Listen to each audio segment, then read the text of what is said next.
What's going on YouTube? Welcome back to the channel and thank you for stopping by. In today's video we will be going over my trailer, what it entails and how it operates, more for the beginners that have no idea about what's going on with a pressure washing trailer. This is my previous video of a trailer breakdown, but I kind of did it more for people in the industry already that get the basic idea of things. But I have so many people reaching out wondering about the tip sizes, the guns, the hose reels, very beginner things that I skipped over just because I have known this stuff for so long that I didn't even try to explain it. So this video is going to be for you new guys that just need a general understanding of a professional pressure washing trailer, what you'll need. I'll go over the things that are more important that you should start out with. You don't need absolutely everything on my trailer, but to get the job done with pressure washing and soft washing, I will tell you what you should buy first, what you should invest in first, and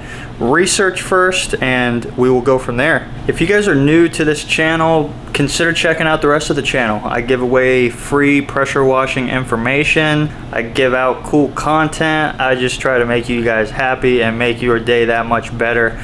I try to be of service to y'all. I do my best with getting back to you guys. But if you're digging the channel, go ahead and subscribe. Join the family, help us grow. We provide nothing but information and good times for you guys. So let's jump into the video. Okay, so first things first, of course, the pressure washer. This is a Honda GX690. I've already mentioned this in the last video, but this is straight off the showroom floor. You know, this exhaust actually is aftermarket. This is an original Honda exhaust, but they sell them with cheap exhaust. So we had to replace this one. One literally fell off. But that's your machine. You don't need to go this crazy in the beginning. You can do half of this, which would be a 4 GPM. I've always stuck to Hondas, so that's all I can really talk about. If you take care of them, you guys, they will take care of you. So that's where we're gonna start, the machine. Okay, so obviously this is the PSI. Sorry, not obviously. This is the PSI 3500, and it is an 8-gallon per minute machine, and this is the pump, and on there somewhere it says 8 GPM. So 8 gallons per minute, and then because you see this box over here, this is what makes it a belt drive. If you do not see this box on a machine, then it is either gear drive or direct drive. And with an engine, of course, you will need fuel. So these are the fuel cells that come with the machine. If you are buying this machine from anywhere, they should be coming with this. Everywhere I've seen, they've came with it.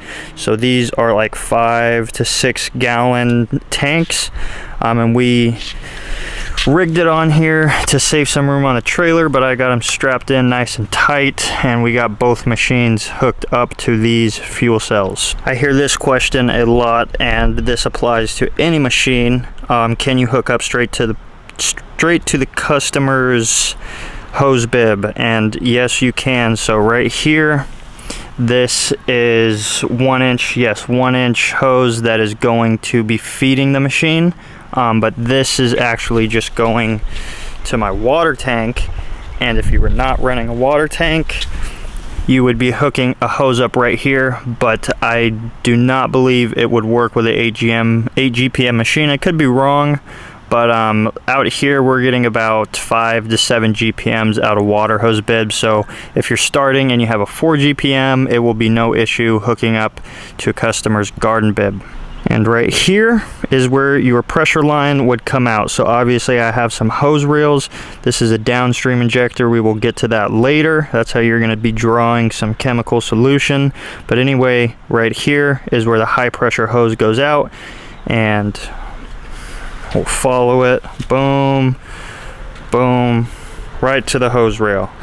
So as you can see over here, this is where it starts. I have a quick connect on it, so it makes it easier to replace. Some people just hard plumb it in there, but I like to take them off, throw them out, and throw a new one on there. And then you have 200 feet of hose, ball valve, and boom, you're ready to rock and roll.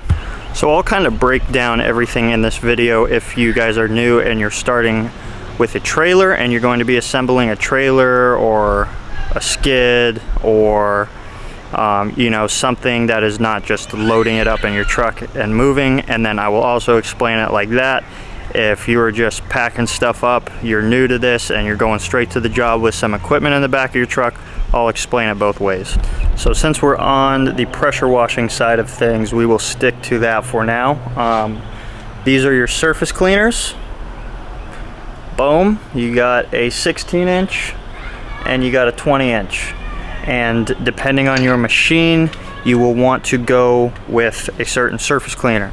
So if you have a 4 GPM and you want a surface cleaner, stick to 16 GPM. Some people do 20s. I don't really recommend it. You should be using a 16-inch with a 4 GPM machine. So a great rule of thumb that I have learned without modifying the surface cleaner, just straight off the dealership floor, you will want to go 4 inches per every GPM. So, you know, like I said, 16-inch surface cleaner with a 4 GPM machine. You guys are probably thinking, oh, he just contradicted himself. He's got a 20-inch surface cleaner with an 8 GPM machine. Well, let me explain it really quick. I have a 20-inch, the yellow one, with my 8 GPM machine, and that is because I changed the tips to be more efficient with the 8 GPM machine. So there's 2 tips under there that swirl around, and that's what's doing the cleaning. And you can change the tips, so I've changed them to be compatible with the 8 GPM. The reason I do that is because I like to move a little faster. Even though I'm covering less square footage, I'm just kind of pushing along a little better with the 8 GPM with a 20-inch surface cleaner, if that makes sense, rather than hooking up to a 32-inch surface cleaner where I'd have to move a little slower. It's going to be harder to handle because of the weight. I just like the 20-inch. It's my cup of tea. Alright, next we will be moving on to the guns that we use for high pressure. So there's a few different setups I have, and I will break down each one for you. So first we have this guy, and this is what I use 99% of the time.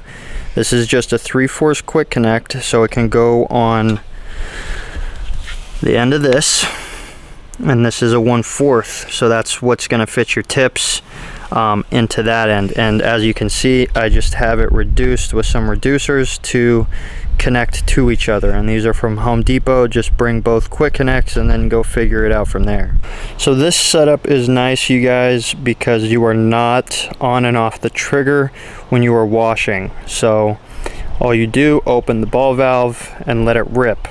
This is one of our favorite tips. This is a M5 twist nozzle from XJet. So all you do is, let's see if I can get a shot here.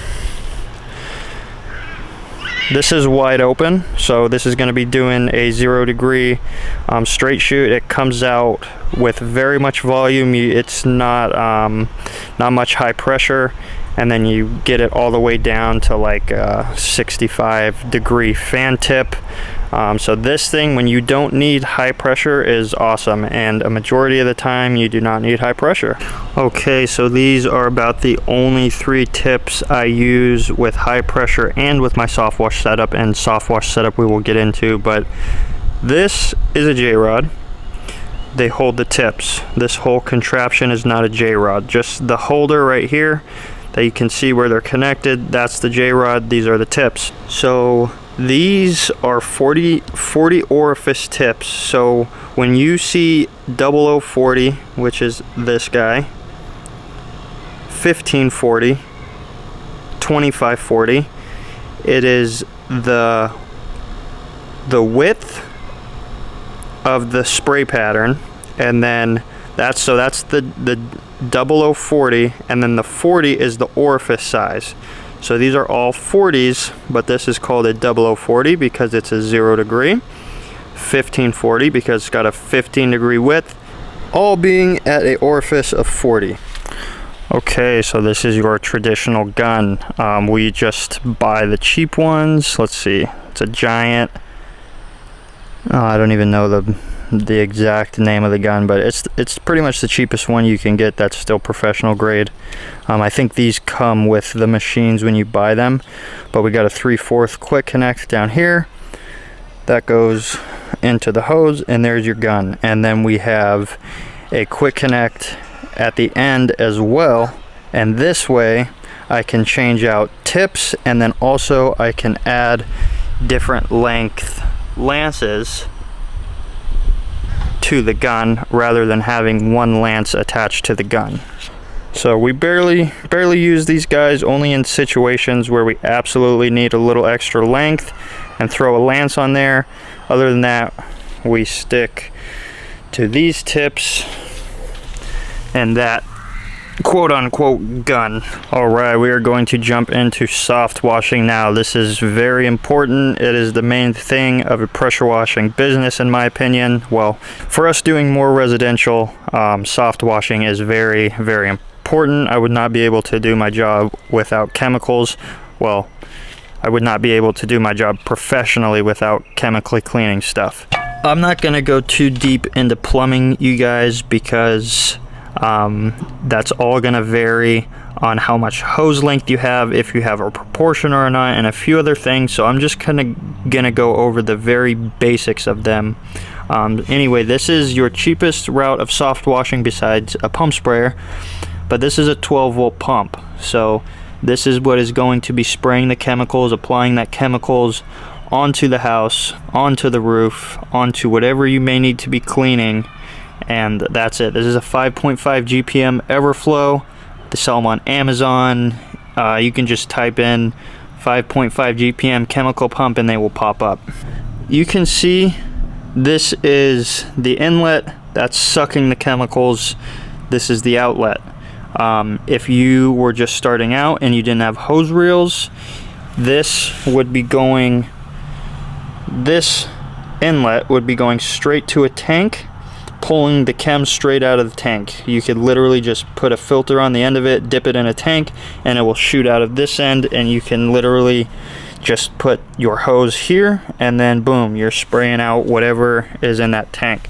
I have it on a trailer setup, so as you can see, it's going to the hose rail, and then it's got my 200 feet of hose on there. So like I said, that line would literally be, I know it's different, I got a proportioner system, so I'm not going to get into all that. This is just the basics we're going to be going over. This would be that red line I showed you. That would be this line going straight to the tank, and I got a dipstick in here straight to the bottom of the tank, and it's pulling chem going right out of the hose.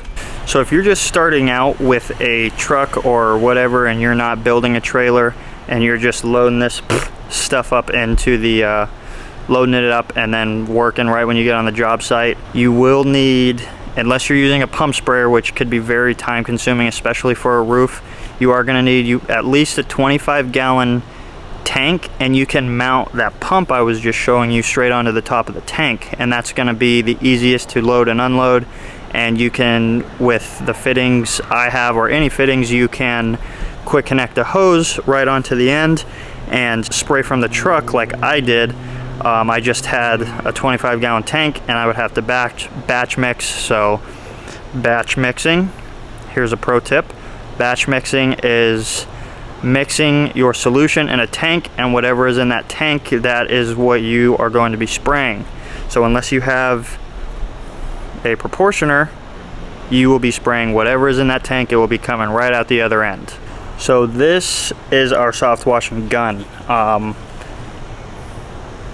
Boom, homemade.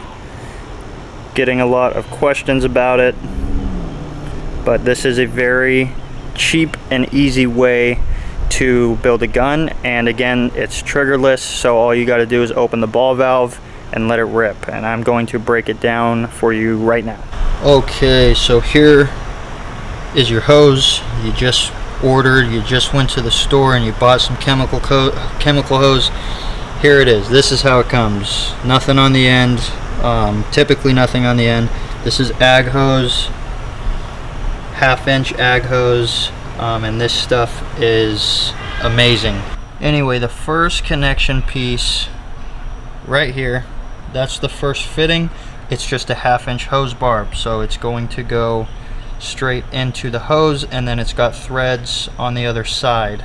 You can see the Teflon, that's where the threads are, and then you got a clamp just to hold that barb in place, and then I have a 3/4 ball valve, I believe. So this is just a regular ball valve from Home Depot. They hold up great. Sometimes they last a month and sometimes they last a year, and that's just what you get when you do this type of Home Depot setup. But in a nutshell, it's just all fittings to get to, it's all reducers to get into the ball valve and then out of the ball valve into a 1/4 male quick connect. So that's so we can get, sorry, no, we have 3/4. This is 3/4, not 1/4. It's more flow, lets the thing breathe a little better. So we got this guy, just like the high pressure setup, and this is what gets different tips on and off our soft wash system. So if you're going to run a 5.5 GPM soft wash pump, that is why I love using these 40 orifice tips I was telling you about, because they are very compatible with the pump. You can see in the beginning of this video what those spray patterns were like.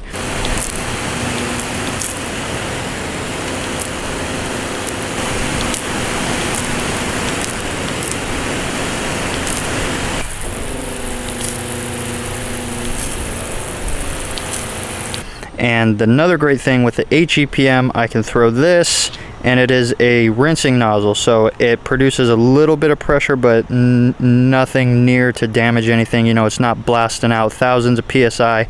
It's just that perfect amount of volume. But like I said, if your machine is different, this will be a little, this will not be the same as my machine, but you can use these if you have a 4 GPM, probably not anything less than a 4 GPM, but they will be good rinse nozzles and they can be used for both. Alright, for my newer guys, I hope I broke it down a little bit better for you. I hope you get the understanding of what we're dealing with out in the field, what's on the trailer, what you'll need to bring. And before we end this video, I am just going to run through the main things really quick that I would be bringing in my truck if I was going to successfully do a roof or house wash or driveway cleaning. The basic stuff that you will probably be starting out with, we are going to run through that very quickly. So 1, obviously a pressure washer. 2 would be the soft wash system that we went over. Like I said, you don't need the hose reel, you don't need the huge tank. You do need a tank. You know, you're going to be refilling that batch mix up often, a lot more often than you would with 100 gallon or bigger, but it's going to get the job done. From there, you guys, once you start upgrading, all you're doing is really saving time. So get that gun set up on the end of your hose, get a 12-volt setup, and then get those tips, and you can start applying the sauce. And very quickly, I forgot to mention, with the 12-volt system, you do need a battery. So got a deep marine battery right here. You can run gator clamps straight off of the pump to right here to the positive and negative. I have a rigged on and off switch. You won't be using that if you're not using a trailer, but you will need a battery as well to get yourself rolling. You are definitely going to want a surface cleaner. Depending on with which machine you start out with will depend on the surface cleaner you get, but you will definitely want one of these for cleaning flat surfaces. There's, you know, you can wand it with the tips that come with your machine, but I would just save up until you can get a surface cleaner. It's going to make life so much easier. Okay, and finally, ladders. You are going to need an extension ladder to get up on the roof if you're doing roof cleanings, and then we also have an A-frame ladder and that's just for those hard to reach spots. Sometimes the trim on the roof line is dirty and you can't quite see it when you're standing on the ground, you can't quite hit it, but you can very well see it when you're at the street looking at the property. So A-frames are great for that, and some roofs you'll be able to spray from the ground and you can just move that A-frame around and not even have to get up on the roof. So A-frame and an extension ladder, at least 16 to 18 feet on the extension, those are a must-have. Okay, very quickly, you guys, if you're going to be batch mixing for your soft washing system and you don't have that proportioner, a good roof mix, it really depends on a lot of things, but typically you will want a 50-50 mix. So 50-50 water with liquid chlorine, pool shock mixed in there, and that is going to clean your roofs. That is overkill for a house wash. So a lot of people were confused when I was saying I'm at a 6% mix, and if you are in this industry already, if you have the knowledge with a proportioner, you know that a 6% mix is 50-50. That's your chem side fully open and your water side fully open, so it's pulling half and half, so you have a 50% mix of each. But that's a 6% mix, so it gets confusing because some people, even with the knowledge, they call it a 50% mix when you're going 50-50. So just know that 6% is a 50-50 mix. Okay, now that we are talking chemical mixes, this is the Downstream Injector that I was talking about earlier. So all this is going to do is pull chemical with the water that is coming straight out of your pressure washer. So this is a high draw, it's going to give a better mix, a little stronger. It is amazing. You can just, there's a lot of people that sell them, but Google high draw Downstream Injector and you will be able to find it. Anyway, you just put it right in to your tank of solution and it's going to pull whatever is in there. So this is how we are washing houses, you guys. Sometimes we have to bust out the soft wash system with more stubborn stains, with heavier growth, but this is going to do it for the most part. So I went over the very basics of what you will need on the job site. Another thing I recommend if you're roof washing is a mask to help filter that chemical fume. It's the pink filters, I don't know the exact name. Let me check. So this is the mask we use. The actual mask, you can get different styles, but these are the filters that you are going to want. They're 3M and the model is 60926. So those are the filters you are going to want to be using. Like I was saying, you guys, I just went over the very basic things that you will absolutely need on a job site. There is other things that you will find you need. For example, brooms. We have a blower in the back of the truck. We have a sludge pump on top of our water tank. You know, these are going to be pretty essential once you start getting into more jobs, more workflow, but I just went over what you will absolutely need, and then you can figure out what you want to add on your trailer from there. That's gonna wrap it up on this video, y'all. I hope it helped someone out. I hope you got a clear understanding now of the basic fundamentals of what you will need. It's very simple, but there is so much to go over. Let me know in the comment section what you guys would like to see in the next videos coming up. I want to cater to what y'all want to learn, what you guys want to see. Let me know, and if you enjoyed this, like I said, please give it a thumbs up, and I appreciate y'all so much. Much love, YouTube.